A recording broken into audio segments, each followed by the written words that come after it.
Welcome to part 3 of the Black Rose transmissions.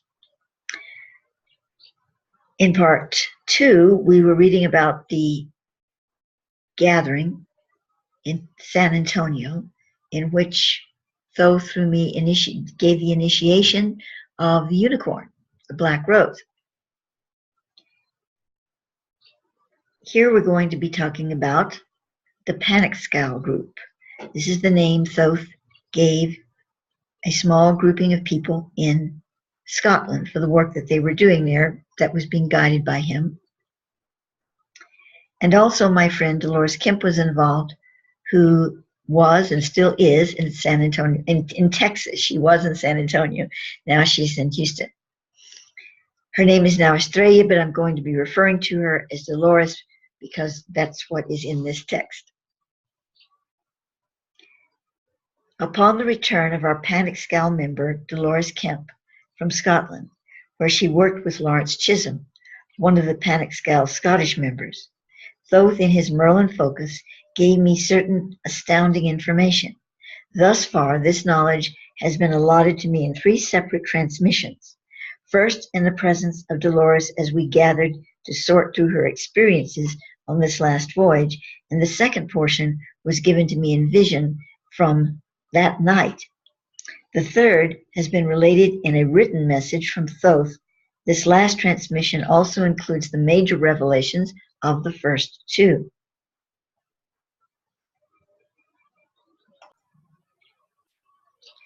Before sharing this written summary, the mission was given by Thoth through me to Dolores, Lawrence, and other Scottish counterparts needs to be briefly related, as well as highlights of their resultant adventure.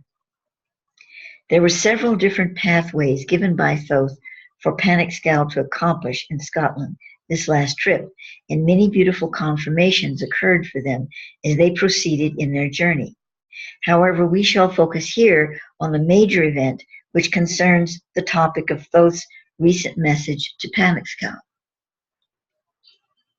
Although I have never been to Scotland or the Isle of Man, I have maps of these shores upon which Thoth has had me circle certain areas. Okay, I have been since then, since 1989, when this was written, to Scotland in 1997, but I was not able to get to the Isle of Man then. The maps I'm talking about are not Google Earth or Google Maps. They are little paper maps that I had to buy somewhere, and I circled with a pen the areas that I was feeling Thoth was pointing out to me. So that makes it, this whole thing about the forest grove, a little more exciting because I could not see what was there on the map except a name. You know, there was no detail like you can get on Google.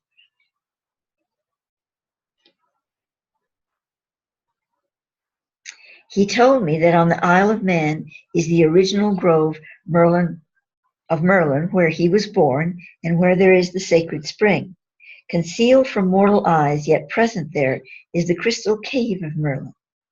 I was told to circle a region on the map of Man that he identified as this grove, which, as we would later find, is actually large enough to be called a small forest. Panic Scowl was instructed to go to the grove of Man, where they would come under the guidance of a unicorn. They were to penetrate the forest in knowledge of its sacred purpose, which was greater than being just the birthplace of Merlin, as it had been sacred ground even before his day. Dolores was also to bring back some objects from its sacred recesses.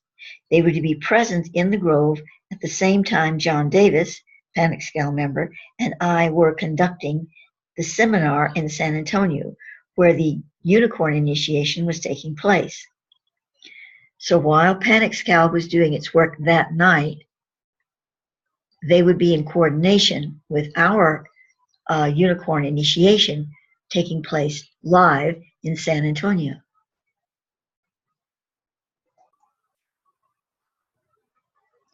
Arriving on Man, they found that the place Thoth had designated on the map as being the sacred grove was indeed a beautiful forest. None of us had ever having been there. For all we knew, it could have been a fenced-off land or full of residential buildings, as it was listed on the map as a plantation. It was thus a special thrill and confirmation to find it exactly as Merlin's forest grove should be. Here lay a sanctuary of old. In order for Panic-Scowl to be in the grove at the same time as the unicorn initiation was taking place in Texas, they would have to be in the forest at midnight, in the freezing Scottish cold, tromping through the mud. Before they attempted this, they went on an exploratory journey that morning. As they entered the forest, they felt the presence of the unicorn. It was a strong, pervading feeling during their entire time there. That night, Panic-Scowl returned to the grove. They attuned themselves to the unicorn initiation and felt accomplished in their alignment. While it was windy and cold, the sky was clear. They saw unusual lights among the blazing stars, which only further confirmed for them that they were in the right space at the right time. The next day, once again in the forest, they began to notice broken twigs and small branches bent as if a trail had been left for them to follow. Dolores felt that it had been done by the unicorn. Following this trail, they were led to a path which brought them to a clearing. Here they found what Dolores called a fairy mound, from which grew baby raspberries sparkling in the dew. Lawrence Chisholm commented that it was uncommon for raspberries to be growing that early in the year. Again, the presence of the unicorn was strong. They felt guided to continue, as if something unseen were leading them on. Soon they came to marshy ground. As they walked through the mire, Dolores saw a crystal rock sticking out of the mud, which she felt should be taken to one of the group back in Scotland. When Lawrence pulled it out, the stone revealed itself to be much larger than they had expected. Finally, they came to the sacred spring.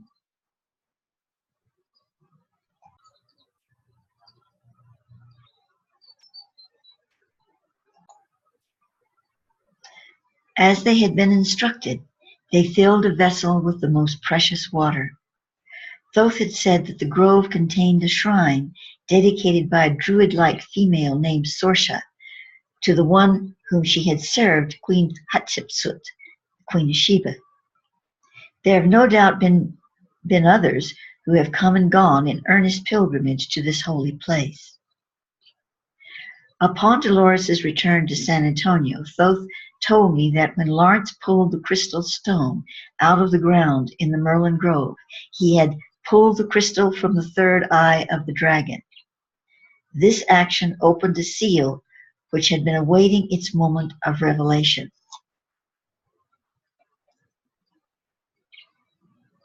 Beaming forth from the hole the crystal made, so Thoth tells us, was a ray of pure etheric light, infused with intelligent directives of the ancient Elohim, the co-creative forces of Earth. This powerful light ray displaced a certain amount of entropic energies in the area, which in anticipation of this event had been building, causing severe weather. This was as it had to be, in order for the vital signal to be released upon the planet from the inner domain of the central sun.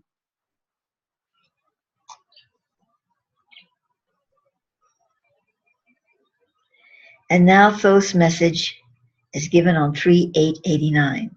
And Thoth is within his Merlin persona as he's giving this. We reveal now a testament of what has been received by you during these last few days.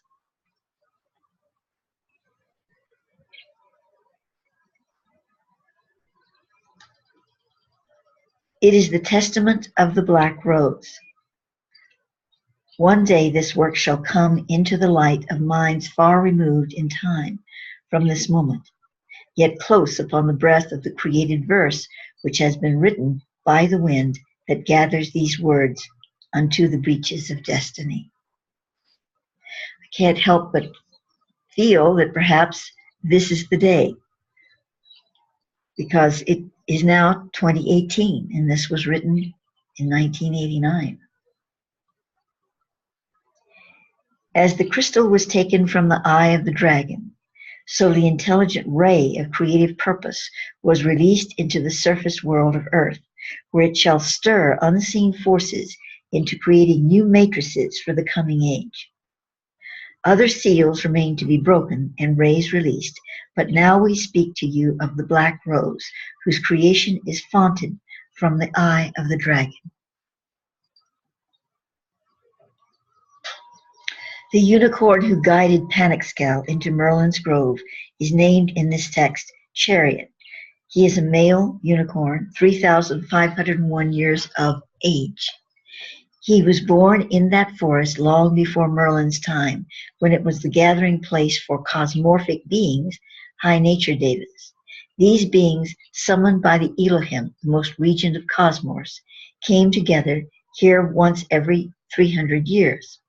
It was known by mortals who divined in those days as the Council of Trees, for the tree devas of this forest were especially advanced. It was from the trees of this ground that the high devas released creative energies to revitalize the etheric planet and thus the physical world. Chariot was one of the few unicorns to lend his spiritual strength to this council. As has been revealed to you in the unicorn initiation, the unicorns are vessels for the Elohim, who for many purposes work through them. The Council of the Trees no longer gathers in the grove, for the etheric veil has lowered, and the forest on man will no longer support such divine functions.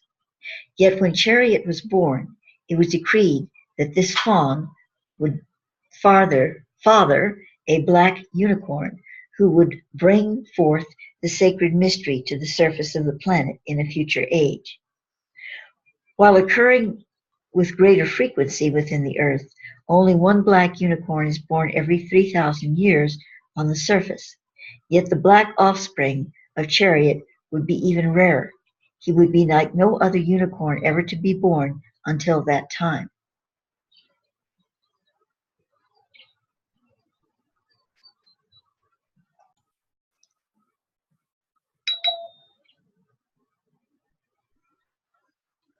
His mother would come from the blue star planet Rigel, and she would be a vessel for an entity of great light, a female polarity, from a dimension close to the core of the universe. The rayship of this radiant being is amethyst. Thus her name given is amethystine. This unicorn was brought to the grove on the day of the harmonic convergence, August 16, 1987.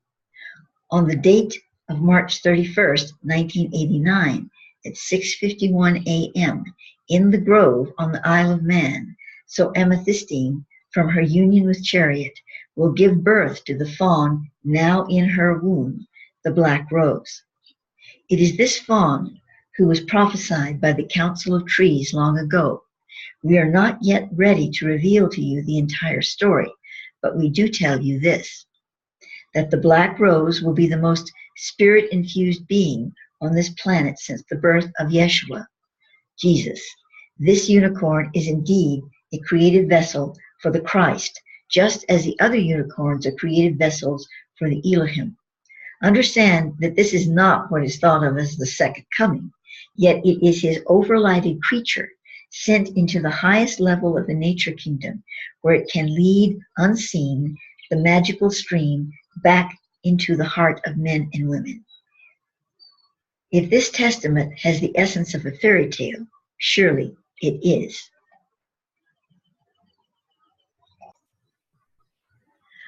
For the star has been wished upon, and the fairy tale has come true. The birth of the black rose is being ushered into the world through the combined forces of the Enochian masters and the Noachain. It is the unicorn that is the guardian of the labyrinth. So it is this unicorn, the black rose, that shall vibrate the hidden mystery at the core of the labyrinth. This mystery being the I am, the source of being. Well, there are some things I'd like to comment on here.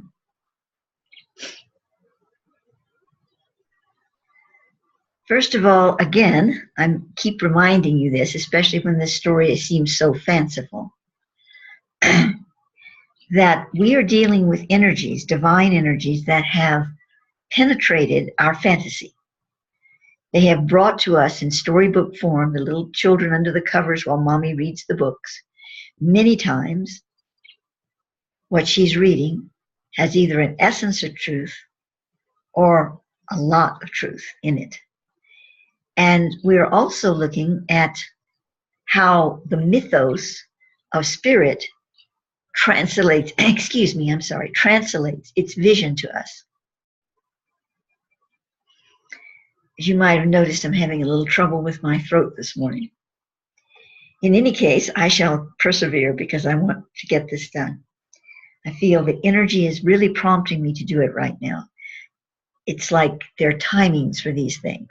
And right now is the time. So just bear with me if my throat gets a little foggy here and there. So as we look at this unicorn scenario, we understand them as high divine nature beings that are really angelic nature beings. And when the universal Christic energy penetrated this space to create in the womb of one of the unicorns this divine birth, which was not entirely immaculate because two unicorns came together to do it, but they are already angelic beings, so look at it from that perspective. So this fawn, as he calls them, even though we're speaking about the horse versions of the unicorns, this black rose fawn was born. He's saying it will be born here, but it was born. And it brought into expression, into the earth, this Christic energy into the high Davic kingdom. And more would happen later after this book was written when it became the white rose. We'll discuss that after we finish the black rose. So,